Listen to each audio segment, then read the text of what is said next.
Ça sera 2500 logements avec 2 autoroutes, le centre de Paris, mais aussi 480 sites d'entraînement sportif à proximité. Autant dire que comme Hélice autrefois, la Seine-Saint-Denis est en train de devenir le lieu idéal pour que les 15 000 athlètes venus du monde entier puissent se préparer, mais aussi se rencontrer et échanger au-delà de leurs différences. Après tout, ça aussi c'est un petit peu le but des Jeux. On va retourner dans l'Antiquité où les Grecs avaient carrément un mot pour désigner tout ce qui les rassemblait en commun, le pan-hellénisme. C'est tout ce qui concerne les peuples grecs, que ce soit politique et militaire comme par exemple quand on s'oppose aux Perses, mais aussi culturel, religieux et symbolique. Première bonne nouvelle, le site d'Olympie a révélé une loi éditée à Hélice vers l'an 600, qui rappelle bien que les sacrifices humains sont interdits. Il faut dire que les coutumes de l'âge archaïque, de 800 à 500 avant notre ère, peuvent remonter à encore plus loin. Et déjà à cette époque, l'interaction et la communication entre les peuples ont une grande importance sociale et politique au cœur du sanctuaire. Par exemple, les Grecs appelaient théoria la vision d'une divinité, le fait de visiter la statue, la représentation, l'image d'une divinité sur son lieu de culte. Ce grand défilé est placé au début des Jeux afin de représenter dignement chacun des pays. Comme ça, on n'a pas un spectacle de fin où le vainqueur semble écraser les autres en pchitant du champagne partout. Un simple podium et une médaille, et ça va bien. Héra, la seconde déesse présente sur les pièces de monnaie d'Hélice, dispose d'un grand temple, les Raïons, au cœur d'Olympie. Sur son autel, un brasier éternel brûle sans interruption et le clergé fait bien attention à ce qu'il reste vif en permanence. Donc pas besoin de rallumer ce feu de l'Olympe antique qui, lui, ne s'éteint jamais. Enfin, en plus de Niké et d'Héra, il y a bien évidemment Zeus, dieu du ciel et de la foudre. Là, pour le coup, c'est le Big Boss, celui que tous les Grecs reconnaissent en un clin d'œil. En plus des monnaies, à Olympie, son immense temple abrite une statue si formidable que les auteurs de l'époque sont bien obligés de le reconnaître. Elle fait carrément partie des 7 merveilles du monde. Si on ne sait pas combien elle mesurait, elle devait forcément être très grande pour qu'on la classe à côté de la pyramide de Khéops et du colosse de Rhodes. Entièrement recouvert d'or, d'ivoire, de bois et de pierres précieuses, Zeus était assis sur un trône, un sceptre à la main, entouré de 4 victoires, couronné de lauriers et portant encore une petite déesse de la victoire dans sa main, histoire que tout le monde comprenne bien le message. Moi je dirais que le message c'est bravo petit humain, tu as triomphé un jour, mais attention à l'orgueil parce que le vrai victorieux éternel, c'est Zeus. Et c'est pas pour rien qu'on a rappelé. C'est comme ça que notre fameux Pausanias au IIe siècle de notre ère peut nous en donner une description aussi complète. Dès le départ, Pausanias distingue très clairement 2 lieux. D'un côté, le Dromos, le cours sacré d'Olympie, qui n'était utilisé qu'à l'occasion des épreuves définitives. Et en attendant, Hélice avait ses propres installations sportives complètes, en plus de celles du sanctuaire. On appelle cet endroit le Xiste, ce qui veut dire « lys » en grec.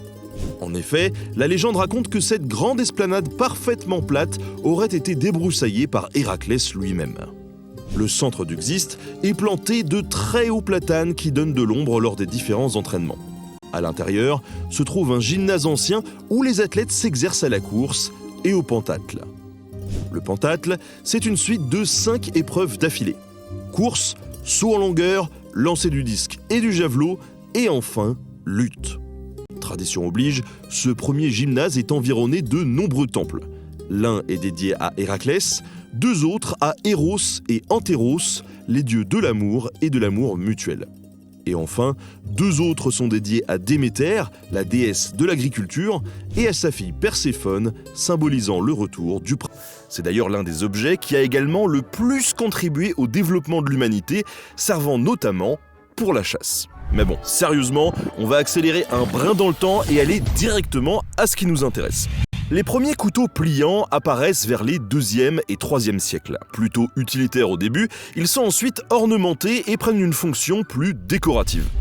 Dans l'Antiquité, ça ne demande pas une expertise spécifique, et les couteaux sont donc fabriqués par les forgerons, les maréchaux ferrants, les ferronniers ou tout autre spécialiste du travail des métaux. Mais à partir du 9e siècle, on commence à avoir une distinction bien à part et un métier spécialisé, les couteliers.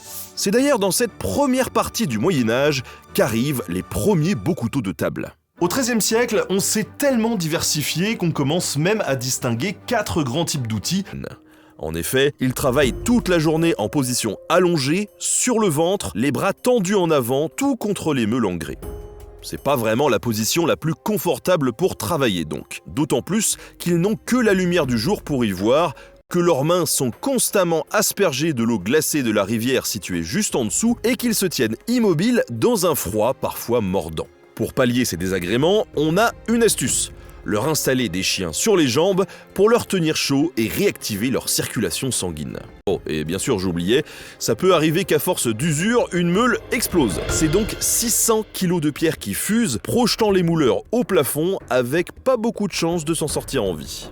Clairement, ces pauvres ouvriers ont droit à un point, c'était mieux avant. Hein. Fini l'époque du petit artisan tranquillou, désormais la vallée. I think my family has gone all out to make us feel special. Everyone has been sleeping for less than 3 hours a day for the last 2-3 months, and it's extremely. I'm so happy that I can share this joy with everyone out here.